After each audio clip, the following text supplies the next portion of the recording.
안녕하세요. 해피바이러스입니다. 오늘도 고구려 역사 유적 답사 3탄 읽어드리겠습니다. 오늘은 홀본 국내성 편 중에서 서길수 교수님의 경험담이 쓰여져 있는 저 뒤쪽 부분에 글을 한 편 읽어드리도록 하겠습니다. 고구려 산성을 지키는 조선족들의 애환입니다.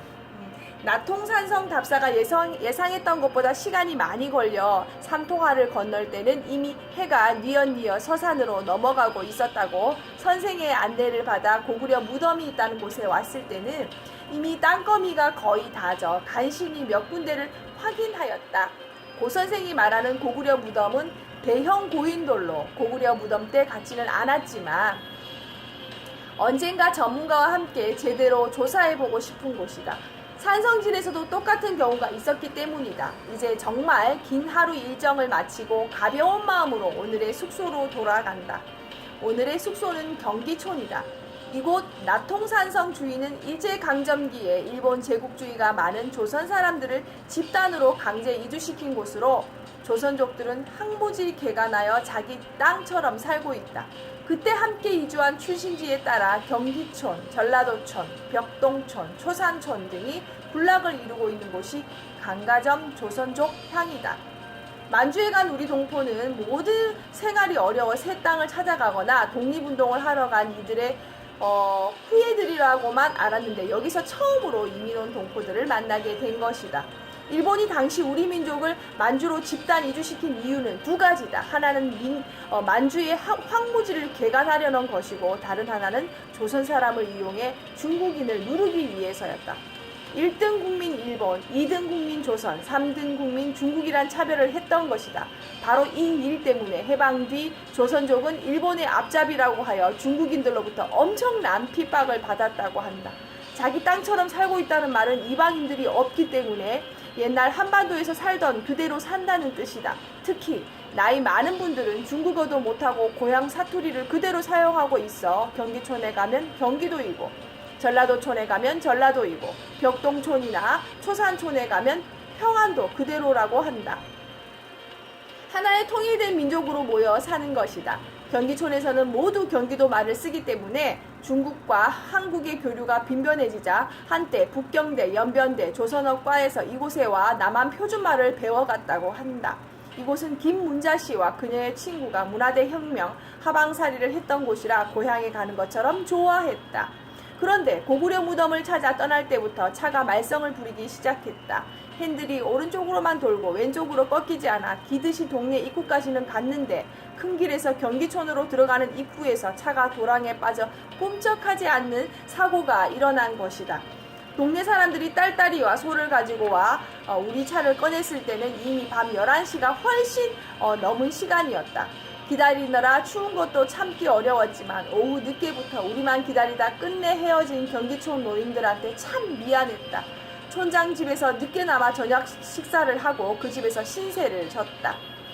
5월 26일 이른 아침부터 남조선에서 온 손님을 보기 위해 동네 노인들이 모여들었다. 한 생을 이국 땅에서 허리가 휘도록 살아온 노인들의 인생 요정에서 한국 현대사의 단면을 뼈아프게 읽어야 했다. 아침 식사 후 전라도촌에 들렀다. 동네 사람들이 몰려들어 남조선에서 고향 사람 왔다며 무척 기뻐한다. 자연스럽게 고향 사투리가 튀어나와 정말 고향에 온 것만 같다. 한 아주머니는 내 손을 꼭 잡고 눈물을 흘리며 저녁에 개 한 마리 잡아먹고 놀다 가시시오 하며 놓을 줄을 모른다. 가시시오 할 때 유난히 강하게 발음되는 씨 음절에서 투박한 전라도 인심을 듬뿍 읽는다. 이렇게 서럽도록 따뜻한 인심을 받아들이지 못하고 일정에 쫓겨 한사코 간다고 하자 마냥 섭섭해들 하였다. 18세 때 처녀 몸으로 이주해와 80이 넘었다는 서운이라는 할머니의 마지막 말씀이 아직도 귀에 걸린다.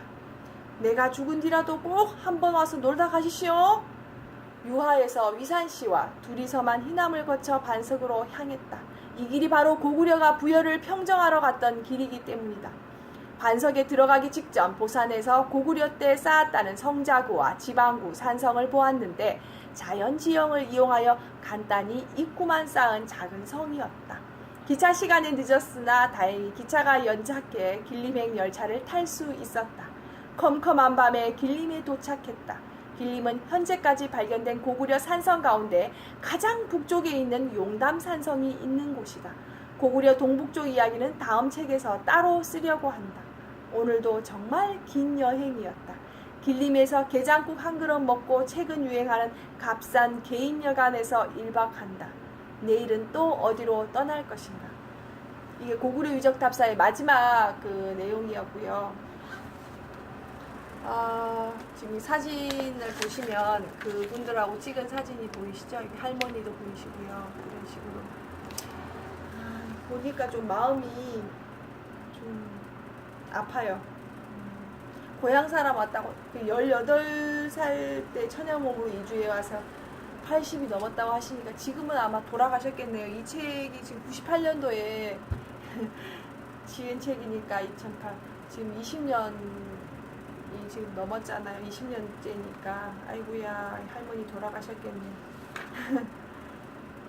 좀 마음이 좀 지금 살아계시면 100세가 되셨을 건데 어쨌든 고향 땅을 한번 밟아 보셨을까요, 이분들? 물론 밟아 보신 분도 계시겠죠. 그래서 다 전체가 다 이동을 해서 거기서 또 다른 전라도촌 우리나라가 거기 하나의 우리나라가 다시 거기에 있는 그런 현상이네요. 어쨌든 우리 역사 이 책을 읽으면서 저는 그런 생각을 했어요. 우리 역사를 정말 잘 우리가 알고 대처를 해야 되겠다. 그리고 잘못된 역사는 바로 잡아야 되겠다. 중국과 일본에게서 우리의 역사를 제대로 후손들에게 물려주어야 되겠다. 이런 마음이 좀 들었습니다. 여러분들도 역사에 대해서 한번 생각해보는 시간 가지셨으면 좋겠습니다. 여러분 사랑합니다. 오늘도 행복하시고요. 늘 건강하세요.